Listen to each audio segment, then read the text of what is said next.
Roy Suryo dan kawan-kawan ini adalah orang-orang yang konsisten pembenci Jokowi. Begini loh ya, saya ketua MK 2004. Oke. Waktu itu isu ijazah palsu ini banyak sekali. Nah itu 2004. Kemarin 2024 banyak perkara dibawa ke MK. Ada 40 kasus yang kemudian disidang. Dari 40 kasus itu masih ada 7 berkenaan dengan ijazah palsu.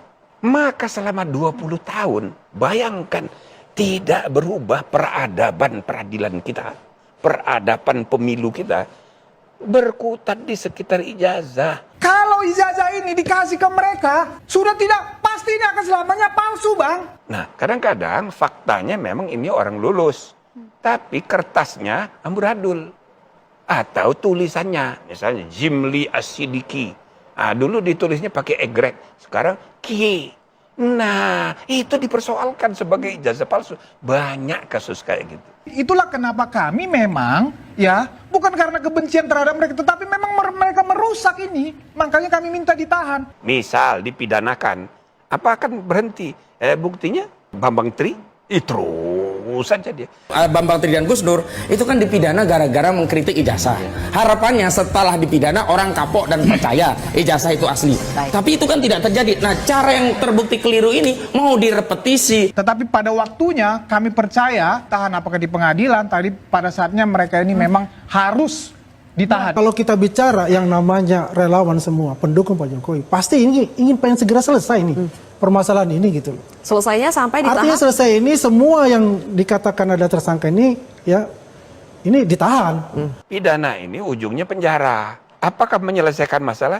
Buktinya enggak, Bambang Tri terus saja ngomel. Jadi enggak selesai-selesai. Nah, bisa saja sebagai alternatif ya, prinsip restoratif justice itu coba dipraktekkan di kasus besar kayak begini. Oke, diselesaikan dengan restoratif justice, misal melalui mediasi penal. Yang disebut mediasi penal itu, contoh? Ya ini, ya di mediasi. Ujungnya ini kan mau pembuktian ijazah, tapi syaratnya ya dua-duanya harus bersedia. Pak Roy Suryo, saya mengajukan pertanyaan kepada Pak Roy Suryo dan tim lawyernya ini. Siap.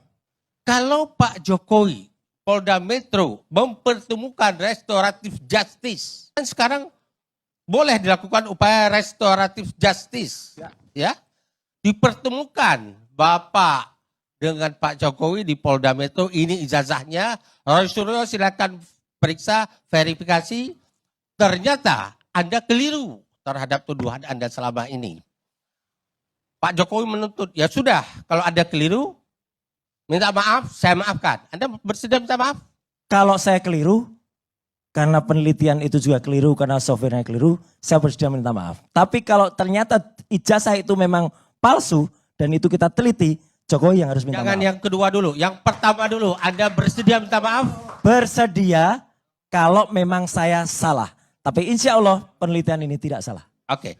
Kalau ijazah ini dikasih ke mereka, sudah tidak, pasti ini akan selamanya palsu, Bang.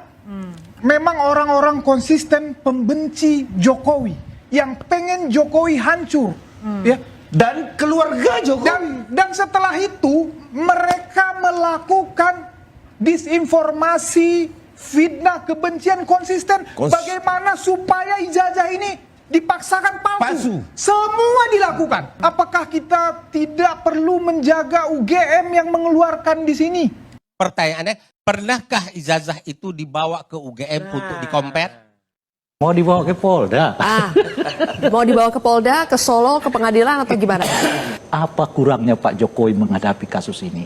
Anda bisa bayangkan Pak Jokowi itu presiden 2 periode. Dengan tingkat kepuasan 80% di ujung kekuasaannya. Di backup habis-habisan oleh relawan banyak sekali. Ya kan? Anda bisa bayangkan. Lalu presidennya adalah hopengnya Pak Jokowi. Kan kata Pak Prabowo, dia hopeng sama Pak Jokowi kan gitu. Wakil presidennya anaknya beliau. Sehingga? Buat 2 partai politik pendukung dia. Ada namanya Golkar, ada namanya PSI. Kekuatan kayak begitu, kok bisa nggak optimal menghadapi Roy Suryo dan kawan-kawan? Harus dibawa ke Polda gitu loh. Kalau argumen mereka kuat, bayangan saya mereka nggak bawa ini ke polisi.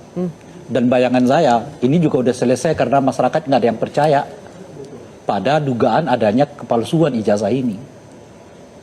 Karena masyarakat banyak yang Karena percaya. argumennya itu aja, sementara argumen yang menyebut bahwa ada dugaan kepalsuan ijazah ini waktu demi waktu bertambah. Anda bisa bayangkan setahun loh.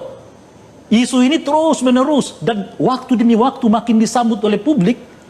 Gitu kira-kira kan. Makanya salah satu cara untuk menyelesaikannya adalah bawa ke polisi. Saya lah orang yang paling ingin Roy Suryo ditahan sebenarnya. Ini kalau nggak ditahan, ini repot Republik ini. Percaya deh. Kalau daripada kayak begini dibawa kepada berapa ratus orang lagi mau dibawa menjadi tersangka. Semakin banyak dibawa menjadi tersangka, semakin liar persepsi publik terhadap Pak Jokowi. Selesaikan dengan cara itu. Jokowi yang terhormat, Bapak Presiden, tentu Bapak sayang negara. Berapa besar biaya yang telah dibuang oleh negara, waktu dan tenaga. Hanya persoalan ijazah Bapak. Padahal Bapak bisa mempersingkat penyelesaiannya itu. Duduk ketemu, hey Suryo CS, respon, ini ijazah saya, periksa kemanapun. Selesai masalah ini. Ini bakal ada gonggong nih. Lagi nih. Ya. Nah, tetapi apapun itu, kami menghormati seperti Bang Damani katakan. Sebentar Bang, berarti ada indikasi dipaksakan ditahan dong Bang? Bukan dipaksakan. Memang sudah harus ditahan. Sudah memenuhi, dapat ditahan. Pada saatnya mereka ini memang harus ditahan karena memang merusak moral bangsa. Oke, Bang, masuk Anda tadi membuat kekacauan begitu artinya. Kegaduhan. Ya? Kegaduhan. Gaduh apa? Stabilitas kita naik kok. Pak Prabowo tingkat kepuasan tetap di atas 70% kok. Gaduh apa gitu. Ya kan, cuma ya itu tadi ya kan, karena mungkin sebagian orang yang bersama dengan Pak Jokowi ini belum dapat jabatan. Jadi perlu semacam cari muka dulu dengan terus-menerus ya kan membela ijazah ini lalu ikut serta mendorongnya ke polisi, mungkin karena itu mereka akan dapat komisaris lah, apalah dan sebagainya gitu ya. Nah, ini yang paling penting nih. Menurut saya apa? Makin tipis argumen untuk membela bahwa ijazah Pak Jokowi ini asli gitu loh.